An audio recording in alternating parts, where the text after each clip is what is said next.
This is part number 2 of our interview with Faraz HAMEED. He is telling us all about how he became a PREVIS, POSTVIS and TechVis supervisor. Here in the top right corner, you can check video number 1 in case you haven't. My name is Ilse Zamarripa and this is the Worldspace. For example, for somebody who's never worked in a studio, can they build a strong demo reel for them to get into this and into Previz in general? It's a really good question because when we're working, when I've worked at different previous companies, and I've worked at almost all of them now, but the biggest problem is how do we hire people? Because you can bring animators in, but you have to teach them about cameras and you have to teach them about what it's like to be on set. And obviously every supervisor we have in our companies, everyone's got a different way of teaching their staff. Mm-hmm. But I'm quite well known for being different from the way I teach my staff in that I take them to set, and that's quite rare. So I negotiate with the clients. I say, look, you know what? The first thing is I take all my juniors, all my mids, we go to set, and we go every lunchtime. We want to say, look, this is where we put a camera, this is where we put a crane, look how tall it is, and also we play around with the props on set and we pretend to be the actors sometimes. That's really fun. Yeah. We try and have fun, but it's so really, to be quite honest, to get into Previz, it is actually quite easy, and it's hard because the main entry requirement to be a good Previz person is to be a good animator or good generalist, because obviously we hire a lot of modelers to come in and help out, and also now we're hiring a lot of trackers, we hire a lot of Unreal people, and we hire a lot of technical artists. So even if you're a generalist, we'll call you in and you're going to help us do the tech viz. So like I said, now we're wearing lots of different hats. There's more entry points into Previz, and there's still a quite high demand because, there's never enough Previz artists in the industry. And, there's a lot of crossovers. We hire a lot of compositors from finals to come into PostViz and do the compositing now in PostViz. And that happens quite often. Also, we hire a lot of animators who are, in between shows, come over and help out in Previz, and they really enjoy it. And they do really well, because obviously the main job our main job is really to provide fast animated sequences, and the better the animation looks, more likely it is to be approved. So as fast as possible. And speaking of which, so you've worked with amazing directors like Alfonso Cuarón, Christopher Nolan, Tim Burton. Have you had difficulties kind of adapting to a certain style? Because I know it's like visual storytelling what you're doing. Yeah, it is hard. You have to wear different skins, as it were, when you work with different directors, and the first couple of weeks or sometimes months it's like a marriage. You have to they have to trust you and feel like you're doing the shots that they like. Mm-hmm. And usually the first couple of weeks is like they hate you. They're like, who's this guy? Who's this kid? And I was like, dude, I'm not a kid. I'm 45 years old now, and I'm not kidding anymore. Yeah, and it's like, I have my experience, trust me. Yeah, but everyone, there's always a level of distrust in film where it's like, who's this guy, or who's this girl? So you have to earn their trust. And on quite a lot of films I've started on, it's the first couple of weeks always rough. It's like, who's these guys, and what is this shot? Oh God, what is this? What's this rubbish? We hear that quite a lot. And then after a while, they start to trust us. Because a lot of directors are quite cynical in nature, and you have to kind of earn their trust. And sometimes they come along really positive. Yeah, you guys want to create amazing stuff together. And they first look at it, oh God, it's terrible. What are you doing, guys? Oh, we're just trying to find out what you guys want. Yeah. And it varies director to director, because obviously Previz comes in at different levels. Sometimes we come in and we work directly with the director and we do exactly what he tells us to do. And then the next day he goes, why did you do what I told you to do? And you're like, well, that's my job, really. Improvise, do something different. Yeah, so sometimes we get shouted for following instructions, and other times it's quite the opposite. So it is always a mixed bag, and it's always about learning how different, I would say directors, but it's also how different shows need to use you, because sometimes we don't even see the director, we just work with visual effects supervisors, or we work in a different room where we don't see anybody and we just spit it out and we get some notes back. It varies from film to film, but obviously the bigger films you get more direct contact. And I think now, at least nowadays, it is standard for directors to have one-to-one meetings with Previz, unless they've never worked with Previz before, in which case it becomes a little bit of a learning process for everyone. Yeah. So in a sort of long-winded way, it is different for every director. Obviously, the best of the best directors, they know their job and they use Previz really well. I mean, like people like Peter Jackson and Chris Nolan, they interact really, really well with Previz, and Peter Jackson has his own dedicated Previz department where he doesn't let anyone else in the room apart from the Previz artists, and they'll just kind of churn ideas out until he's happy, and I know, what's his name, Michael Bay does the same. He has one-to-one reactions, so it varies director to director, and obviously you just have to learn how best to work in that environment, kind of how to adapt. And for example, you've worked in very surreal movies, right? Like Doctor Strange, for example, or Interstellar. How do you manage to do this intense, crazy scenes that are so magical? Do you ever approach anything in a particular way? I bet it's really complicated. That's a really good question. I mean, I always say to the guys working with my teams is that, to be a really good Previz artist, you have to be a really good storyteller. You're kind of like a director working for a director, really. And, of course, every supervisor had a different way of working, but, when I was young, I was lucky enough to be taught by people like Michael Dudok-Dewitt, who's like that 2D animation director who got quite a few Oscars for his short films. So I learned a lot from him. And basically it was about, to be a good director, you have to be a really good researcher. You have to know your subjects. You have to go out there and research a lot of films. You have to kind of speak to people. You have to explore. You have to kind of be like a detective. So whatever film I've worked on, whether it's a Crystal Nolan film, Tim Burton film, you have to be like a detective. You have to watch their films and analyze it, see what's common. And then also when they set you in challenges like Doctor Strange, you have to be willing to go out there and just research. We had to do a lot of research about what's going to look cool, what's not. We did a lot of R&D. And that was really hard because sometimes in budgets, they're like, you're not allowed to just design the shots. You're like, but I have to do some research. I need to work out what's cool and what's not cool. It's your job to know what's cool. I don't know. As if it was easy. Yeah. So there is a certain amount of R&D, and not everyone does it. Some people comes instinctively, some people just don't even do it.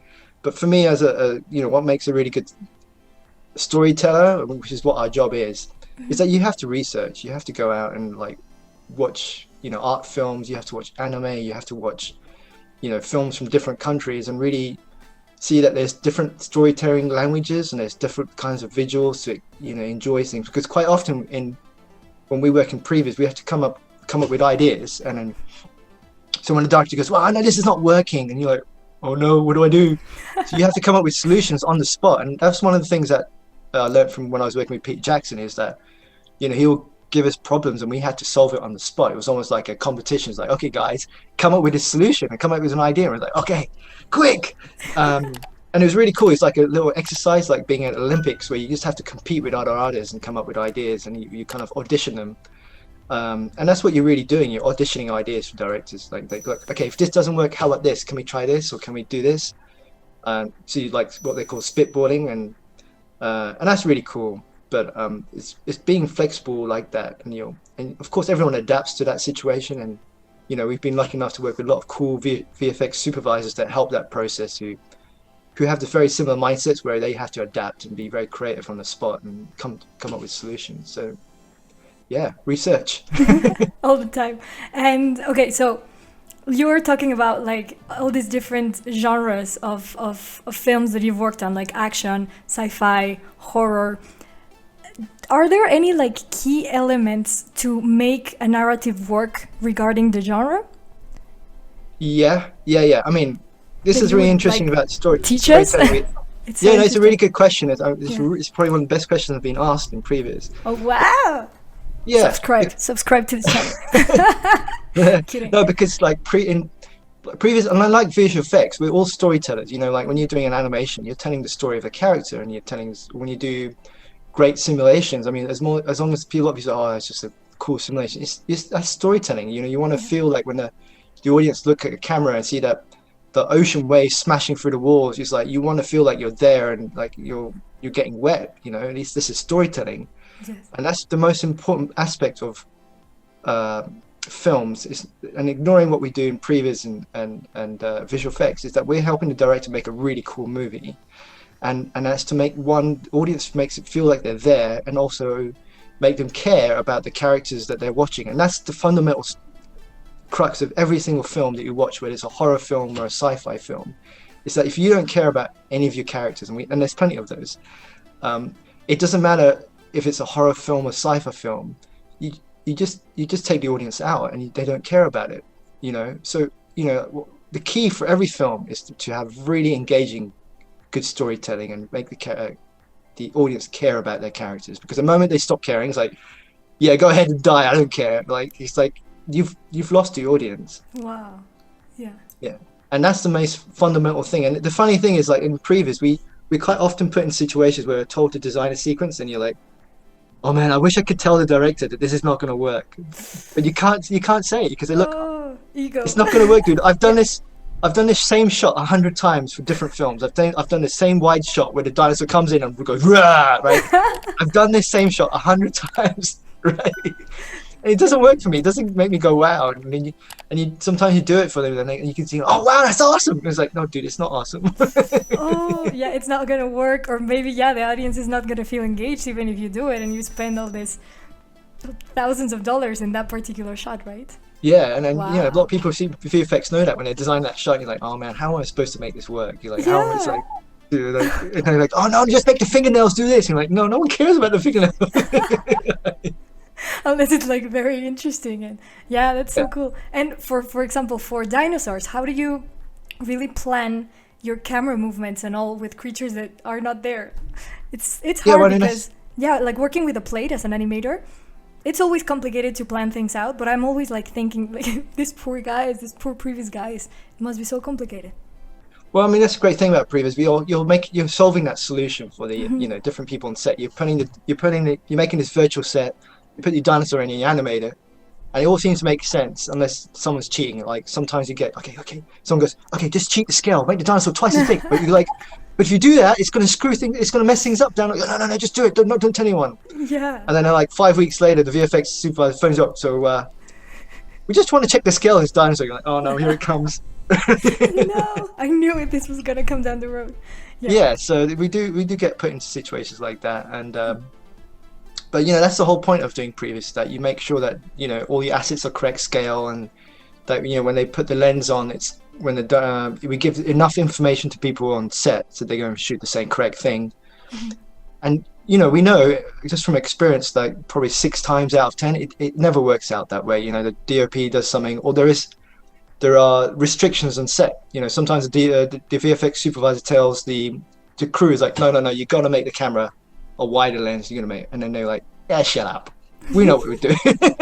You're like, no, just do it. Trust me.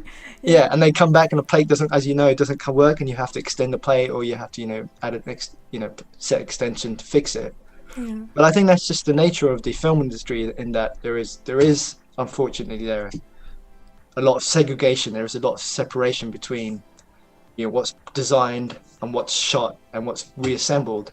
And quite often those 3 worlds don't interact very well, and the only people who make that world join together are the VFX supervisors, and sometimes a Previz soups as well, because like a lot of films I get asked, like, okay, you're going to start on day 1 and you're going to finish on the last day, so you're going to be there to make sure everyone knows what they're doing and everything's correct. So we're like the second-hand man of the VFX suit to make sure it's all moving smoothly. And quite often we'll phone up the DOP going, okay, so what's the film back? And we go, what's a film back? And you're like, oh no. You don't know what a film back is? Like yeah, and you're like, oh yeah, and since you're like the very first steps of the chain, everything kind of, if something doesn't work at the very beginning, it, as you're saying, like it poops in the other departments, just like a huge snowball effect, right? Yeah. That always happens. It's amazing because, like, I mean, when I first entered visual effects, you think, oh yeah, this is how the film industry, this is how you make a movie. But when you do Previz, you see films in a completely different way. You realize that there's a lot of mistakes, which do happen. We're all human, and also filming is not a perfect thing. It's very difficult to film. Sometimes you go to set and you end up with the wrong cameras. You end up with the wrong lenses. The actor turns up late. You know, the set breaks. You know, I was on set and there was supposed to be this car crash and everything broke that day. It just didn't happen. And like, okay, I'll just walk off the set as if nothing happened. Like, but you know, there's a reality to filmmaking where it's just mistakes happen, things just don't go according to plan. You run out of time, and we just do all our best we can to make the movie come together.